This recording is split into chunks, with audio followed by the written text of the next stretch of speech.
If you are driving the equipment truck for Michigan, this is your dream road trip. Just an hour to cover between Ann Arbor and East Lansing as Michigan and Michigan State prepare to square off 118th renewal of that great in-state rivalry.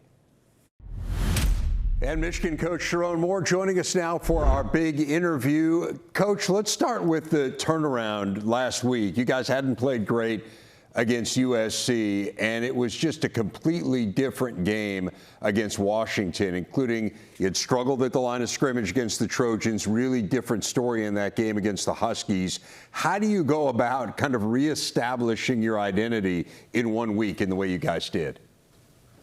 You know, we really talked about attacking it head on. As a head coach of this program, you know, my job is to make sure that we're all in alignment. And no way, shape that I think that in USC game that we weren't. But we obviously didn't play very well. We didn't coach very well. We didn't play very well. And that's, as a collective unit, I didn't coach very well. So you got to look yourself in the mirror and you got to really attack things head on. We had some tough conversations and not always great conversations to have, but you got to have them if you want to be successful in this game of football. And I think we really took into that, and then we got back to the basics. We blocked, we tackled well, and we did that at a high level. We emphasized it, re-emphasized it in practice, which you always do as a coach. You're always emphasizing tackling and blocking, but we really talked about the how. You know, it's not the what. You know, you have plays, you have calls, but it's the how and how you do it, which really makes you better. And I thought our coaches and our kids just responded at an elite level because that team that we played last week was really good, and we're going to have another great team we got to play this week. Tell me a little bit about, I know you're not going to get into the details of the tough conversations, as you called them, but just give me a sense. I mean, this is your second year as the head coach of this program. It's your second year as a head coach, period. So, I mean, I'd imagine you're still kind of trying to find your voice. When you find yourself in a situation like that, what's the challenge for you internally to figure out what's the right balance to strike with this group, knowing that you don't have a whole lot from the past to fall back on? I think the thing I really lean on is growth and comfort don't coexist. You know, you can't be comfortable in these situations. You can't just go about doing the things you've always done to be successful. So that led me to, you know, look at myself. What do I need to do? What do I need to do as the head coach? What do the coordinators, what do the coaches, what do the players need to do for us to be successful? And we can't look at the past because we're a completely different team than we were in 21, 22, 23, 24. We have different players at different positions. We're extremely young. You know, we're the youngest team in the Big Ten right now. So for us to be successful, we're going to have to do things different to make sure that we put ourselves in positions to play at a high level. And it felt like we did that at a high level last week. Hey, Coach, one coach to another here. Boy, I have a lot of appreciation and respect for everything that you have handled. If you really sit back and think about it, you know, taking over for a Michigan legend, obviously Jim Harbaugh. We know that getting your staff aligned with people in the positions that you think they can be most productive, dealing with some past off-the-field issues. You know, it's just going out and then getting the top high school quarterback in the country, getting arguably maybe the best portal running back in the country. How do you manage all this and have the success that you're having? It's truly an incredible feat that you're doing right now.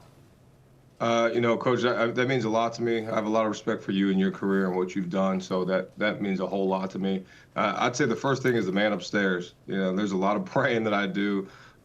When I wake up in the morning, when I get to the office, I'm very thankful for the opportunity to be here. And I know that, you know, a lot of people would wish to be in this situation. So as it is, you know, there are hard times, there are tough times. I'm still blessed. I'm still blessed to be able to be in these hard positions. So I take it as a true opportunity to make sure that our staff is prepared and there's a mindset and an urgency in everything that we do.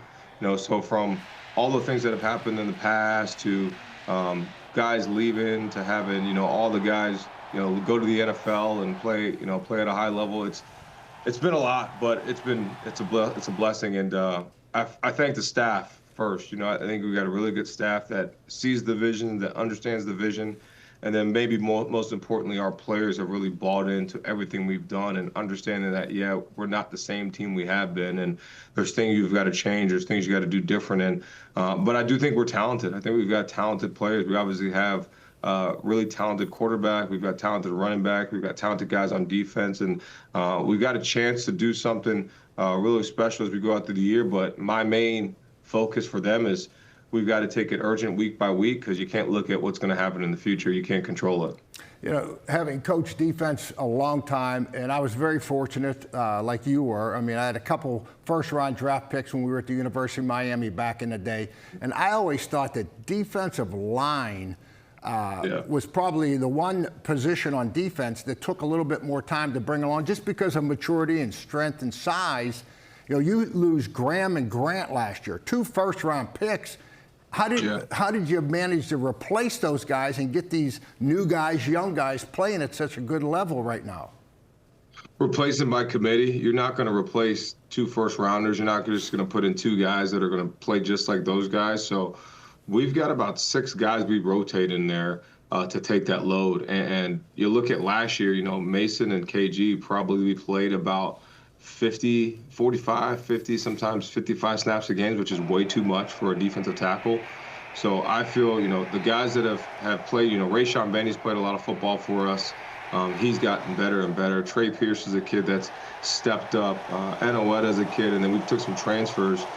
Damon Payne, Trey Williams, and we got some really good young kids, man, that are coming along, and the transfers have really impacted and brought it to the culture, which has helped us. So feel really good about that group. And yeah, you're not going to replace those guys, but you definitely got to do what you can in the moment to make sure that you got guys playing at the highest level. And Coach Espo and that staff has done a great job with them. One last question here. All right, I'm going to take you back to your playing days, okay? At Oklahoma, rivalry, Michigan State, Michigan. You played in a rivalry, okay? And I'm going to tell you my experience with the one you played in, the River Rivalry. When we were coaching the Cowboys, Jimmy Johnson, every year when you guys would be playing the Red River Rivalry, in the car, down to Dallas to the Cotton Bowl we went to see the half orange and half red and State Fair and everything about it. The reason Jimmy was on the staff, I'm taking you back in some of your Oklahoma history. 1970, Jimmy would tell the story. He was running the defense. Barry Switzer was running the offense. Texas beat you guys. Yes, Oklahoma. This is before he was born. Don't blame it on him. I'm giving him a history lesson, Coach. I'm here I'm here to teach. We're coaching 49-0. And Barry Switzer went to Chuck Fairbanks, the coach, and said, we got to go to the Wishbone. They had got beat the week before by Oregon State. And Chuck Fairbanks got a hold of the Texas coach, Darrell Royal. And the originator of the founder of the Wishbone is a guy named Emory Ballard. He was the coordinator at Texas. Rever knows all these names. Okay, now Barry convinced him to put the Wishbone in. 1970 is when the Wishbone went in because Texas beat Oklahoma, 49-0. Now, tell me what your experience. Do you wish you could have been in a Wishbone offense? I know you weren't, but I mean, tell me about that, your experience in that game or whatever. Yeah, as an old lineman, I wish I probably was in a wishbone offense. That means I wouldn't have had to pass set those pass rushes they had. That would have been a little bit easier for me. But that game is, you know, historic, up there with one of the greatest rivalries in college sports, college athletics. Just the pageantry. I mean, the experience. I just remember riding in on the bus and people shaking the bus, the State Fair, the smell of the cotton candy, the funnel cakes, the fried Oreos, all those things. And as a former lineman, you know, of course, I remember the food. But I remember going down the tunnel, and the one thing the first experience I remember is like I'm going down the tunnel, and then all these police officers with shotguns in between. I'm like, well, this is nuts, and they're just lined up to divide both teams going down the tunnel and stop the fight. But it was a tremendous experience, and really got me mentally ready for a lot of the rivalries I deal with now. Well, you've got one that you're dealing with here tomorrow against Michigan State. I'm just interested. We know that this is a rivalry that has gotten very emotional in recent years. What's your message to your guys, Sherrone, in advance of this game of how to deal with that component of it, with the emotional part? Yeah, right after the game on Monday when we meet as a team, we talked about we went through the stuff for Washington, got it corrected, and went right into the Michigan State game. And the number one thing I talked about with them is don't let the outside things distract them, and play with emotion. Don't play emotional. Play with emotion. Play with that fire, play with that passion. You've got to do those things in between the whistle. You got to have that heat because this game is a little different than other games. So that is part of college football. These rivalries do mean a lot, and we talked about the history of them and what it means and our record when our record here, what Paul Bunyan means to this building and this city. But we also talked about not playing emotional, and reacting to things instead of responding. And there's a difference, right? Reacting is just all of a sudden going off of instinct, and responding is taking a deep breath and really thinking about what you're doing. So we've really harped on that. And I was pretty blunt about I don't want anything happening before, after the whistles, or before the game or after the game. Use all that energy you have in the 60 minutes to go play the game as hard as you can, and that's all we're worried about. We are looking forward to this one in prime time tomorrow. Sherrone, I know you got a lot going on day before game. Really appreciate you joining us here. Thanks a lot for your time. No, I appreciate you guys.